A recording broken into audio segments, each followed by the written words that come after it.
What's going on, my good people? Now, today I'm here to bring you an EDH Deck Tech for Grenzo Dungeon Warden. Now, Grenzo facilitates an extremely unique playstyle that enables some very interesting interactions and combos. Without further ado, I'm going to dive right into the specifics of Grenzo and then we'll get into the deck. So Grenzo is a black-red commander that costs a black, a red, and an optional X. Coming with a power and toughness of 2 and 2, Grenzo's 2 mana for a 2/2 is already on par. That X is optional, and he will come into play with X/1/1 counters on him additionally for how much you pump into X. Now the second part of his ability is what's really important. For 2 colorless mana, you can dump the bottom card of your library into the grave. And if it has power less than or equal to Grenzo's, and is a creature, you'll put that into play. So Grenzo enables a very interesting style of reanimation that relies on the bottom of your library. Whoa, what is that? Yeah, extremely unique. So without further ado, let's get right into this. The last thing I'll note is that Grenzo is a Goblin rogue. That is relevant. There's some Goblin stuff in here. So yeah, let's start looking at what kind of stuff we play in the deck. So I've tried to categorize the different sections of the deck. So the first section is the bottom of the deck manipulation via the graveyard. So Soul Devi Digger, Ratio Lantern, and Epaulet Golem. While all a bit unique, these all have the ability to put a card from your graveyard onto the bottom of the library for an activated mana cost of either 2 for the Digger and the Golem, or Ratio Lantern for 3. Mind you that the Golem can only put your stuff from your graveyard on the bottom of your library. The Ratio Lantern can target something in any graveyard to the bottom of its owner's library, so it can kind of be pseudo-hate for graveyard-centric decks. And Soul Devi Digger essentially has to be your graveyard, and it can only put the top card of your graveyard. So those are some specifics, but they're all very strong ways to manipulate the bottom of your deck from the graveyard. A couple other ways that we manipulate the bottom of the deck would be Junk Troller, Canal Dredger, and Tel-Jalad Stylist. Now these have similar abilities, but they're tap abilities. So Canal Dredger and Junk Troller are both creatures, so they have summoning sickness, so they have to wait a turn. But they both tap to put something from your graveyard on the bottom of your library, while the Junk Troller can put a card from any graveyard on the bottom of its owner's library, so again, pseudo-graveyard hate for your opponents too. Tel-Jalad Stylist is a very interesting one because instead of putting it from the graveyard, it's a target permanent you own on the bottom of its owner's library, so from the field to the bottom, so it skips the graveyard, which can be nice. And this is a good way to kind of steal something back from your opponent if they, let's say, stole it from you and it's under their control now because it is a permanent you own. So these are some other ways we manipulate the bottom of our deck. Now, we do have a couple other ways to manipulate the bottom of our library. Mind Moil and Teferi's Puzzle Box essentially do this instead of from the graveyard or the field, they do it from our hand. So Mind Moil, whenever we cast a spell, we put all the cards from our hand on the bottom of our library in any order that we choose, and then draw that many. So this helps cycle our deck. Teferi's Puzzle Box, while it does it to every other opponent, it kind of hoses their hand, makes sure that they can't keep too much in their hand at any time. Essentially, it just lets us cycle our hand to the bottom and draw that many cards again so we can stack the bottom of our library. These are both very nice, again, just to manipulate the bottom. And then the last section of the bottom of the library manipulation would be Scry. Whoa, yeah, Scry. You wouldn't have actually thought that scrying something at the bottom of your library would mean that you want it, right? But typically, most things cost more than 2 mana, and Grenzo's ability only costs 2, so putting something that costs 3 to 4 to 5 mana on the bottom can make it so that we cheat it out for even cheaper. So Visasir being a sack outlet to scry one is very relevant. There's lots of sack outlets that you want to utilize.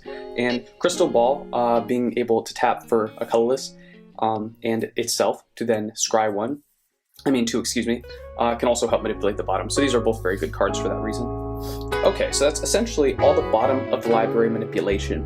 Now, with all the dumping cards from our bottom of the deck to the graveyard, we're probably going to be hitting some stuff that doesn't come out, right? Because we do run some enabling artifacts. So we want to run artifact, recursion, and different forms of recursion. So Mirror Retriever, Scrap Troller, and Arcbound Reclaimer are all ways that we can recur artifacts in different manners. When Mirror Retriever dies, he can put another target artifact back into our hand from the grave. When Scrap Troller dies, or another artifact we control dies, we can put an artifact with lesser converted mana cost from our graveyard into our hand. And when Arcbound Reclaimer is on the field, he has 2 1/1 counters on him when he enters, and we can remove one of those to put an artifact from our graveyard on the top of our library. So these are all nice ways to recur some artifacts, just because a lot of our combo pieces and enablers are artifacts.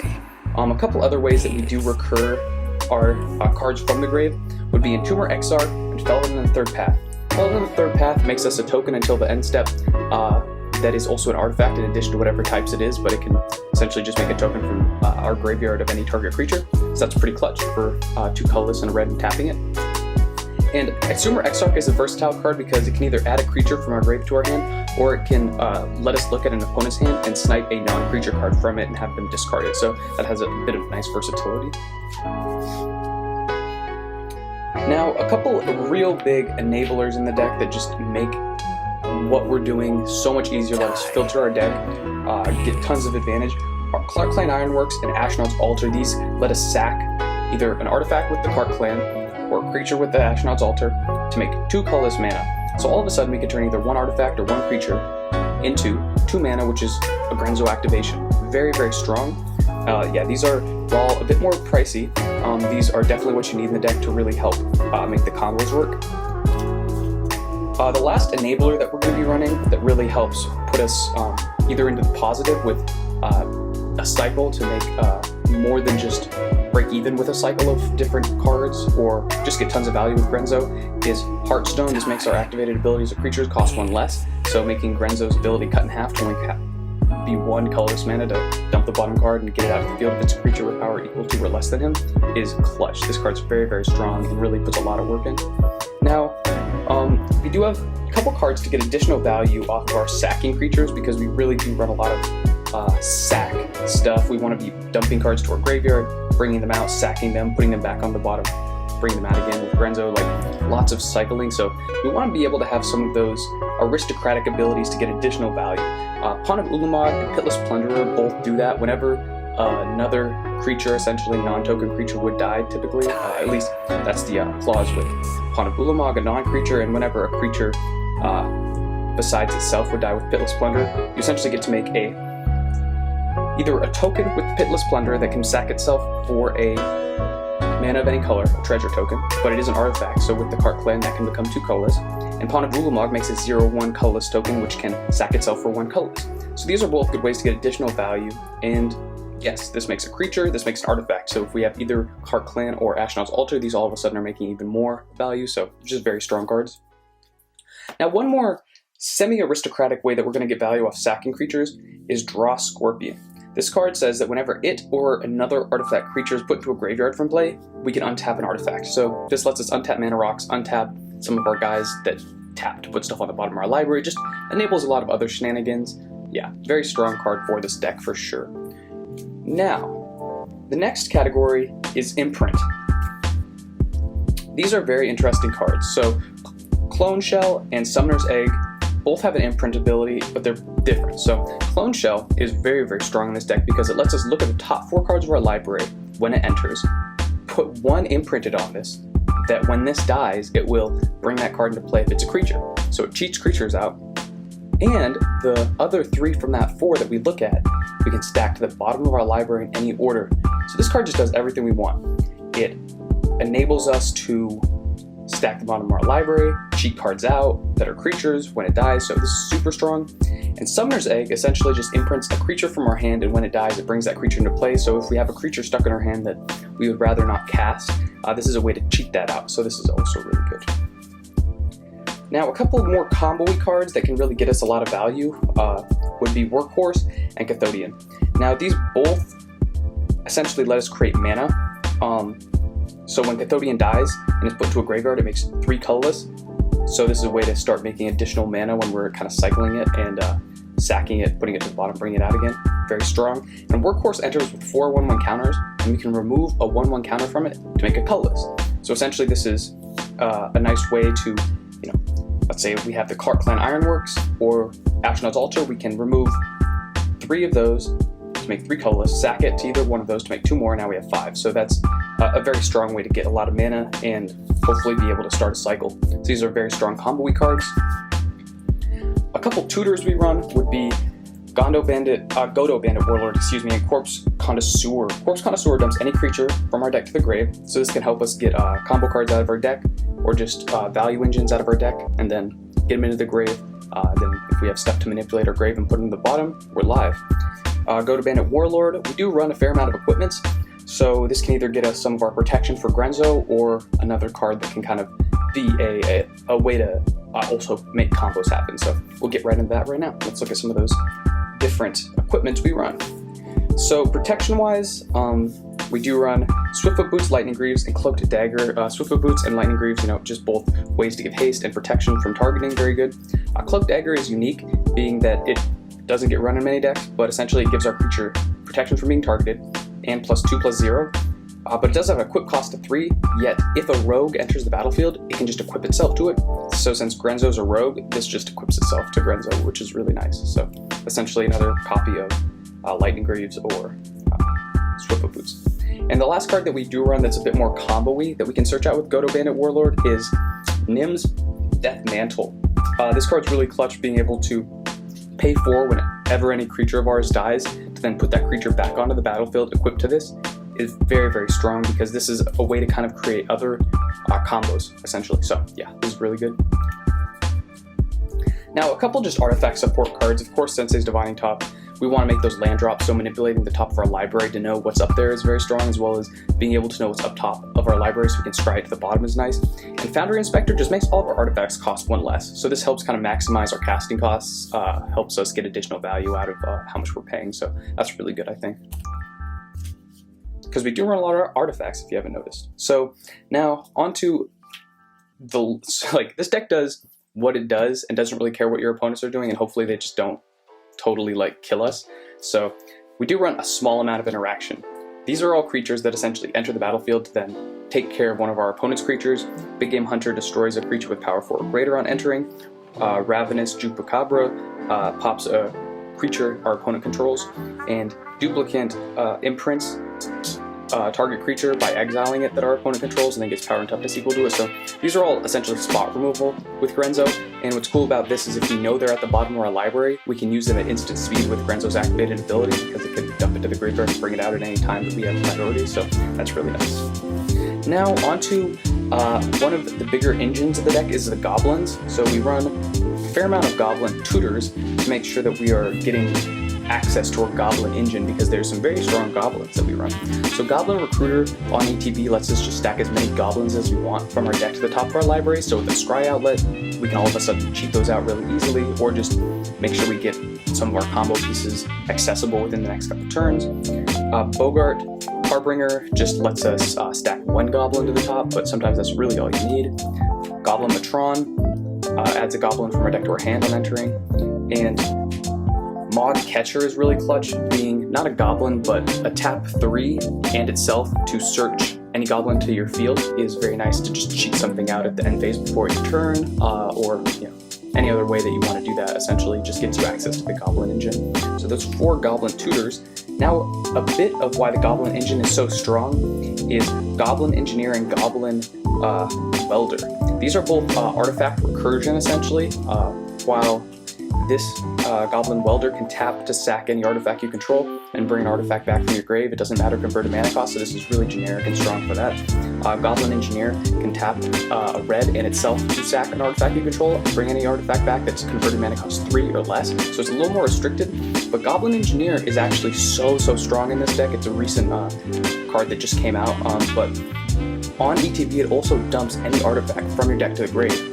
So essentially this can dump your Ashnod's Altar, because Ashnod's Altar is 3 mana or less, you can bring it out too with this same guy. So these are really strong, and Goblin Engineer really brings the Goblin engine together, because essentially before this guy was out, we had a way to access everything that can create a combo with Grenzo through our Goblin package, except an artifact that puts stuff from the graveyard to the bottom of our library.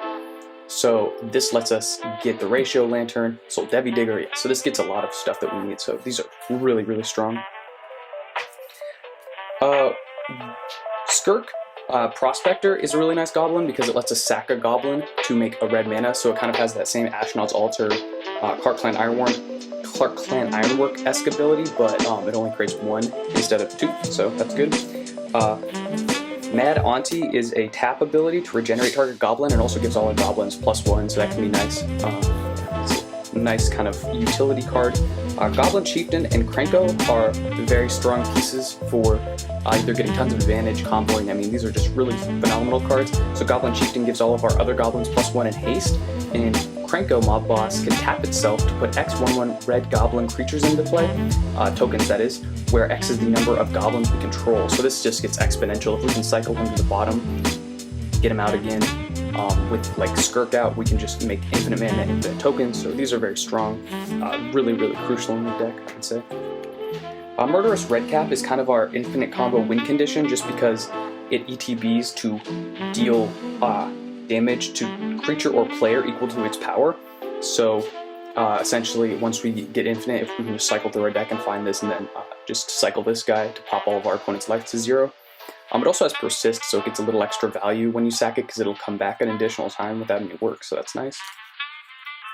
And the last goblin we run is Siege Gang Commander. This ETBs to make 3 tokens that are red goblins, so this just gets us more bodies for the price of 1, essentially. So that can also just be an engine to cycle with any of our sack outlets that then make also mana, like Ashnod's Altar per se, and also cycle it to the bottom, bring it back out. So this is a really good card that has some versatility for the deck, as well as just being a strong goblin.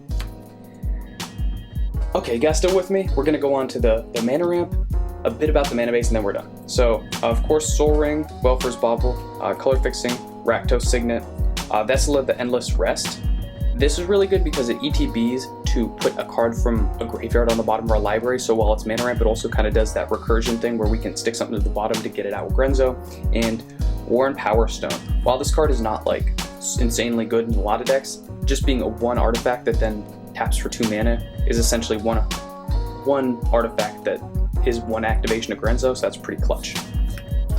So those are the actual mana rocks. We do run some mana dorks now, just so that we can, when we're dumping stuff from the bottom of our deck to the graveyard, we can potentially hit these and get these out instead of just dumping mana rocks that just get stuck in our graveyard. So Alloy Mirror, Plague Mirror, and Iron Mirror, these all just essentially tap for mana.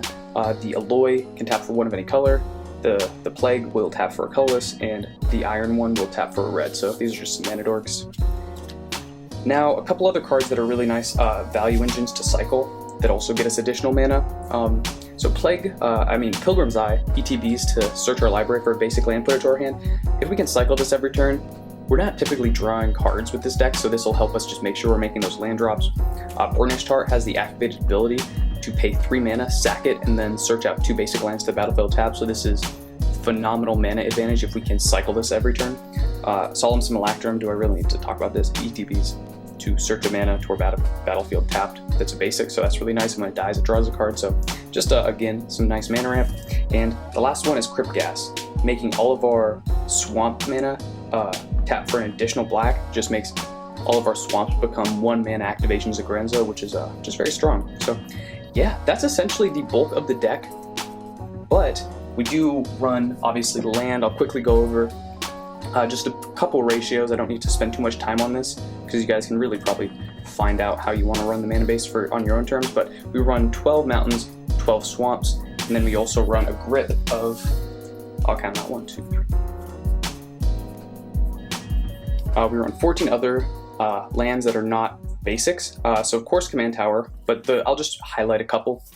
Path to Ancestry is really good because if we're casting goblins, it lets us scry, or rogues, it lets us scry, which essentially is really strong in this deck because we can stick something at the bottom, get it out Grenzo.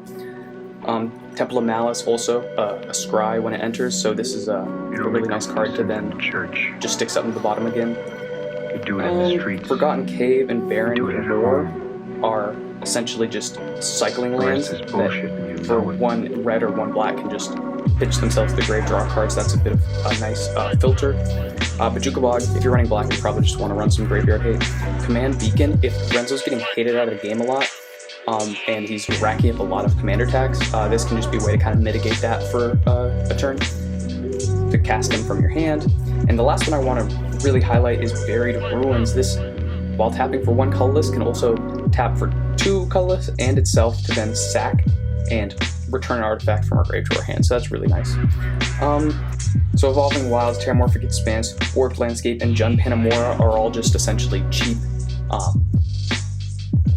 fetches. They just let us mana fix our colors. And Guerrier Research Sanitarium is essentially a way to either make colorless or tap 2 in itself to have each player draw a card, then discard a card. So being able to filter, get to something that's on the top of our deck that we stack there right away is really nice, as well as sticking something to our graveyard can be a way to put it to the bottom, get it out, and kind of cheat on mana costs. So that's pretty clutch. All right, now that is the whole deck. I hope that that gave you guys some insight on how to build Grenzo, exactly how crazy some of the interactions are, what are some really strong cards and different tactics to be using in this deck. If you have any constructive criticism or card suggestions that you see I'm leaving out, please let me know in the comments. That'd be super sweet. Like, comment, subscribe if you felt that this was informative and gave you some good content. Anyway, I hope all of you good folks have a wonderful day, and I'll be coming at you with more deck picks soon. Peace.